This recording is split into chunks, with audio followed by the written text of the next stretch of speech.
اس طرح صحیح مسلم میں حدیث ہے، عبداللہ بن عباس رضی اللہ عنہما راوی ہیں، فرماتے ہیں وہ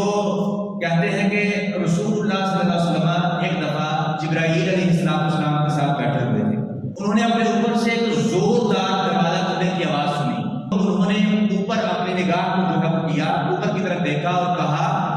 کہ یہ آسمان کا وہ دروازہ ہے جو آج کھولا گیا ہے، آج سے پہلے اس کو کبھی نہیں کھولا گیا،